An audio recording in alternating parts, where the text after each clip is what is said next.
ये जितनी भी कंपनीज अपना आईपीओ लेकर आ रही है ना, वो एक बात तो अच्छी तरीके से समझ ही चुकी है कि अगर उन्हें अपने आईपीओ में एक जबरदस्त सब्सक्रिप्शन और एक बम्पर लिस्टिंग चाहिए ना, तो उन्हें बस कुछ बिजनेसेस को अपने साथ ऐड करना पड़ेगा, जैसे कि रेलवेज का, या फिर डिफेंस, या फिर ईवी, या फिर सोलर। और फिर एक तरीके से गारंटीड होगा कि इनका आईपीओ अच्छा खुलेगा। और इस कंपनी ने, क्वाड्रेंट फ्यूचर टेक लिमिटेड ने, तो इन सारे बिजनेसेस को अपने साथ ऐड कर लिया है। तो आज हम क्वाड्रेंट फ्यूचर टेक लिमिटेड की आईपीओ का डिटेल्ड एनालिसिस करने वाले हैं। सबसे पहले हम लोग यहां पर आईपीओ की डिटेल्स को देख लेंगे, फिर ये जान लेंगे कि कंपनी करती क्या है, यानी कि कंपनी का बिजनेस किस चीज का है। उसके बाद कंपनी के फाइनेंशियल्स देखेंगे और फिर ये जानेंगे कि कंपनी किस वैल्यूएशन पर ये आईपीओ लेकर आ रही है। हाँ, मैं ये भी बताऊंगा कि इस आईपीओ का करंट ग्रे मार्केट प्रीमियम क्या चल रहा है। और फाइनली मैं इस आईपीओ में क्या करने वाला हूं, अप्लाई या फिर अवॉइड, सब कुछ इस एक वीडियो में। तो चलो सबसे पहले एज यूजुअल हम लोग इस आईपीओ की टाइमलाइन को देख लेते हैं। तो ये आईपीओ 7 जनवरी यानी कि ट्यूसडे को ओपन होने वाला है और क्लोज 9 जनवरी यानी कि थर्सडे को हो जाएगा।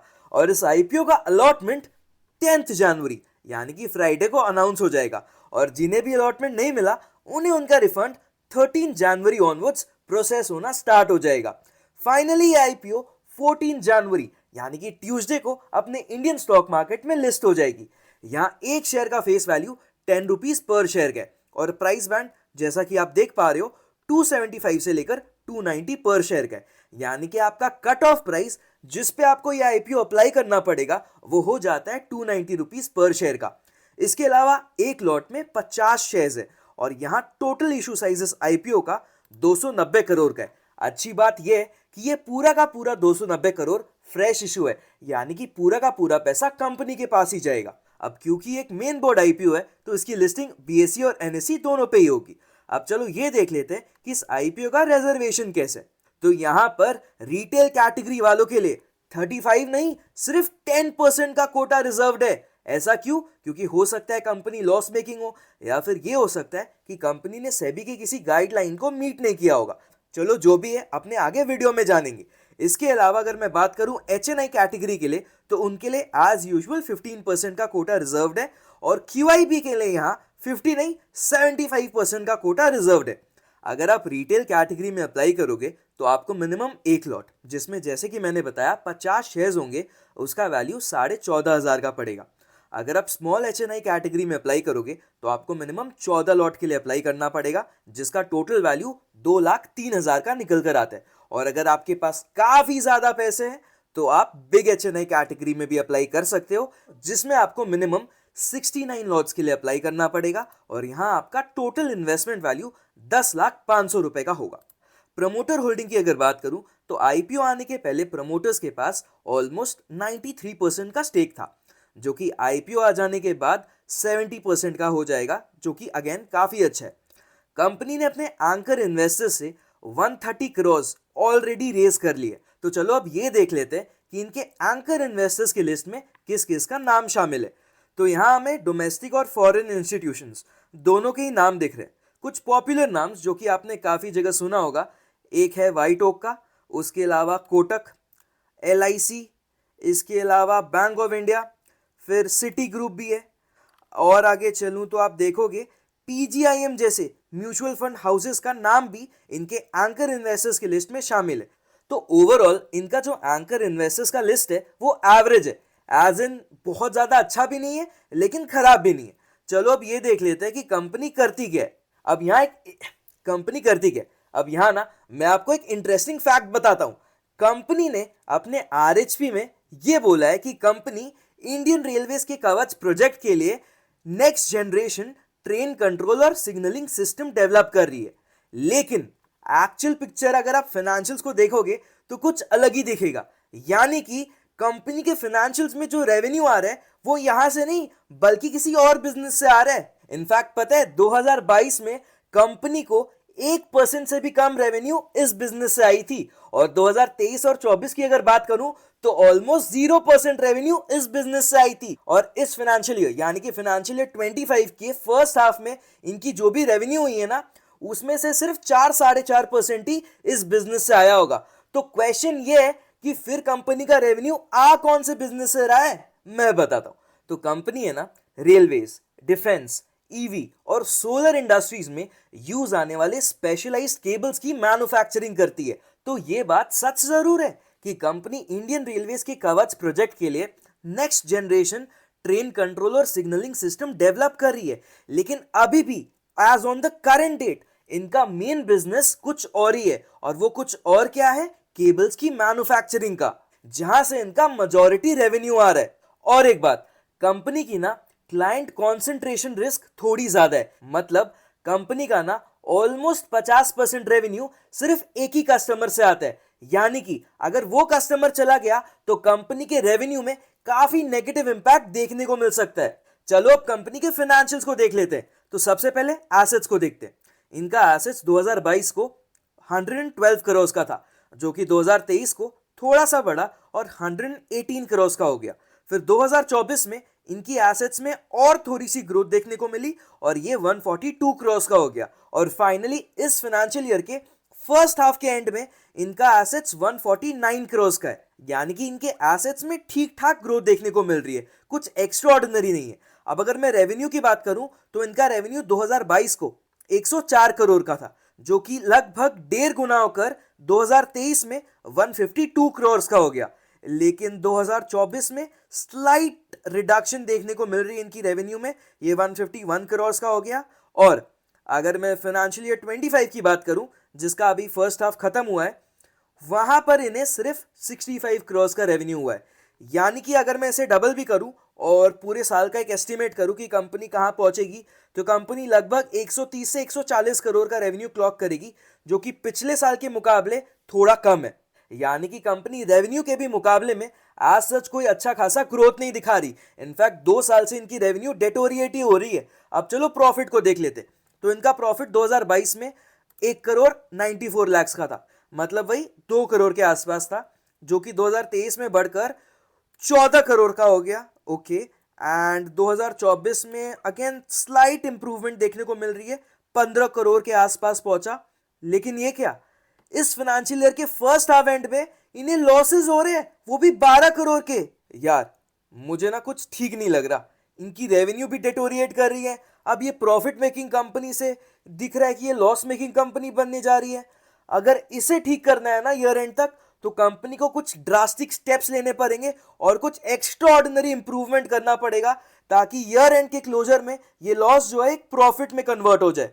इनकी प्रॉफिट मार्जिन अगर मैं कैलकुलेट करूं तो 2022 में करीब 2% के आसपास थी, जो कि 2023 में बढ़ी है एंड अच्छी खासी बढ़ी है, ये 9% के आसपास पहुंच गई। एंड 2024 में वही 9-10% के आसपास है इनका प्रॉफिट मार्जिन। तो चलो ठीक है, इनके प्रॉफिट मार्जिन में एटलीस्ट एक अच्छा ग्रोथ देखने को मिला। जो प्रॉफिट मार्जिन 2% का था 2022 में, वो 2024 आते आते लगभग 10-11% का हो गया।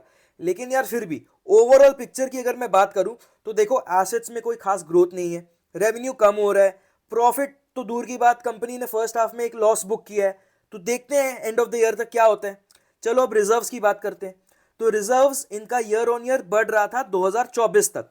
यानी कि 2022 को 5 करोड़ था, फिर 2023 को 19 करोड़ का हुआ और फिर बढ़कर 2024 को 34 करोड़ का हो गया। लेकिन अगेन 2025 का फर्स्ट हाफ ना इनके ऊपर पक्का से शनि भारी है।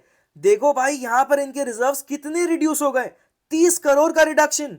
अब ये हो सकता है कंपनी ने अपने आईपीओ को लाने से पहले कुछ डिविडेंड वगैरह डिक्लेयर कर दिया होगा, जिसके कारण इनके रिजर्व्स में इतना ड्रास्टिक रिडक्शन देखने को मिल रहा है। और अगर मैं इनकी बोरोइंग्स की बात करूं तो इनका बोरोइंग्स 80 करोड़ का था 2022 को, जो कि थोड़ा कमा, जो कि एक अच्छी बात है, और 74 करोड़ का हो गया 2023 को। लेकिन 2024 को फिर से थोड़ा इंक्रीमेंट देखने को मिल रहा है इनके बोरोइंग्स में, 81 करोड़ का हुआ। और यार देख लो, कुछ अच्छा नहीं हो रहा फाइनेंशियल ईयर 25 के फर्स्ट हाफ में। इनका बोरोइंग ऑलमोस्ट 100 करोड़ का हो गया, जिसके कारण इनका overall debt to equity ratio 1.86 का पहुंच चुका है। And this is definitely an area of concern यार। 1 से कम होना चाहिए डेट टू इक्विटी रेशियो, और ये 2 के आसपास है। तो यार डेफिनेटली डेट के मामले में भी company is not looking good at all. Return on equity अगर देखूं तो ये अच्छी है, 33% की है। रिटर्न ऑन कैपिटल एम्प्लॉयड 26% का, decent. Return on net worth 33%, again इसमें भी कोई दिक्कत नहीं है। पैट मार्जिन्स जैसा कि हमने कैलकुलेट किया 10% के आसपास था 2024 में, और फर्स्ट हाफ में तो आप देख ही रहे हो अभी तक तो लॉस है। देखते हैं साल खत्म होते होते क्या टर्न अराउंड कर पाती है कि नहीं company. Price to book value ratio 19.73 का है, एंड प्राइस अर्निंग रेशियो अगर मैं pre IPO price earning ratio को देखूं तो ये 59.13 का है। तो कंपनी लगभग 1200 करोड़ के वैल्यूएशन पर ये आईपीओ लेकर आ रही है, लेकिन ये प्राइस टू अर्निंग रेशियो और price to book value ratio ज्यादा है या फिर कम, वो जानना है तो ऑब्वियसली हमें कंपनी के कॉम्पिटिटर्स के साथ ये दो रेशियोज कंपेयर करना पड़ेगा। तो चलो एक बार पीयर कंपैरिजन कर लेते हैं। तो कंपनी ने अपने आरएचपी में 4 लिस्टेड कॉम्पिटिटर्स का नाम शामिल किया है। सबसे पहले कर्नैक्स माइक्रो सिस्टम, दूसरे नंबर पे एचबीएल पावर सिस्टम, तीसरे नंबर पे अपार इंडस्ट्रीज और चौथे नंबर पे पॉलीकैब इंडिया। तो अगर मैं प्राइस अर्निंग रेशियो की बात करूं तो सबसे कम प्राइस अर्निंग रेशियो है अपार इंडस्ट्रीज का जो कि 49 का है, और सबसे ज्यादा है पॉलीकैब का जो कि 64 का है। कंपनी का प्राइस अर्निंग रेशियो 59.13 का है जो कि ठीक ठाक ही है। और अगर मैं price to book value ratio को देखूं तो यहां कंपनी का price to book value ratio सबसे ज्यादा है 19.73 का, और सबसे कम अपार इंडस्ट्रीज का जो कि 7.24 का है। तो ओवरऑल कंपनी की वैल्यूएशंस की अगर बात करूं तो ये ना थोड़ी सी slightly on the expensive side दिख रही है। बात करूं ईपीएस और रिटर्न ऑन नेटवर्थ का तो सबसे ज्यादा ईपीएस यानी कि अर्निंग्स पर शेयर अपार इंडस्ट्रीज का है जो कि 212 का है, और सबसे अच्छा रिटर्न ऑन नेटवर्थ अपने कंपनी का यानी कि क्वाड्रेंट फ्यूचर टेक का, जो कि एक अच्छी बात है। चलो अब ये देख लेते हैं कि कंपनी जो इस आईपीओ से पैसे उठाने जा रही है उन पैसों से कंपनी आखिर करने क्या वाली है। तो कंपनी सबसे पहले तो उन पैसों को अपने long term working capital requirements के पीछे यूज करेगी। उसके अलावा कंपनी थोड़ी सी कैपेक्स भी करेगी, तो ये एक अच्छी पॉजिटिव बात हो जाती है। उसके अलावा हमने देखा कि कंपनी का बोरोइंग्स कितना ज्यादा है, तो कंपनी इस आईपीओ के प्रोसीड से अपने इन बोरोइंग्स को भी थोड़ा बहुत रीपे करेगी, जो कि अगेन एक अच्छी बात है। और बचे कुचे पैसों को कंपनी अपने जनरल कॉर्पोरेट पर्पसेस और इस आईपीओ के इशू एक्सपेंसेस को कवर करने के लिए यूज करेगी। फाइनली बात कर लेते हैं इस आईपीओ के करंट ग्रे मार्केट प्रीमियम के बारे में। तो इस आईपीओ का current grey market premium as at 6 जनवरी 2025 72% का चल रहा है। यानी कि अगर इस ग्रे मार्केट प्रीमियम के अकॉर्डिंग लिस्टिंग हो जाती है तो रिटेल कैटेगरी में आपको ऑलमोस्ट 10,000 के लिस्टिंग गेन्स देखने को मिल सकते हैं, और स्मॉल एचएनआई कैटेगरी वालों को 1.5 लाख के आसपास की। But again grey market premium बस एक इंडिकेशन देता है कि ये आईपीओ कहां खुल सकता है। एक्चुअल में हो सकता है ये आईपीओ इससे भी काफी ऊपर या इससे भी काफी नीचे खुले, तो इस बात का ध्यान रखना। रही बात मैं इस आईपीओ में क्या करने वाला हूं, तो देखो यार, मैं पर्सनली इस आईपीओ को लेकर उतना ज्यादा एक्साइटेड नहीं हूं। क्यों नहीं हूं अभी तक आप समझ ही गए होगे। कंपनी के प्रॉफिट मार्जिन्स ठीक ठाक इंप्रूव हो रहे, लेकिन कंपनी का रेवेन्यू डिप हो रहा है। कंपनी ने इस फाइनेंशियल ईयर के फर्स्ट हाफ में लॉस बुक किया है। उसके अलावा कंपनी की डेट इतनी ज्यादा है, कंपनी अपने आरएचपी में कुछ और ही बिजनेस बता रही है और इनके फाइनेंशियल्स कुछ और ही पिक्चर दिखा रहे। तो मैं अगर इस आईपीओ में अप्लाई करता हूं ना तो सिर्फ लिस्टिंग गेन्स के लिए ही करूंगा, वरना वो भी नहीं। बट ऑब्वियसली ये मेरी खुद की डिसीजन है, ये कोई भी रेकमेंडेशन नहीं है, क्योंकि ये वीडियो सिर्फ और सिर्फ एजुकेशनल पर्पस के लिए थी। एंड आई एम होपफुल आपको इस वीडियो से काफी कुछ सीखने को मिला होगा। फाइनली जाते जाते चैनल को सब्सक्राइब करना मत भूलना, ताकि ऐसी और आईपीओ वीडियोस आपसे मिस ना हो जाए।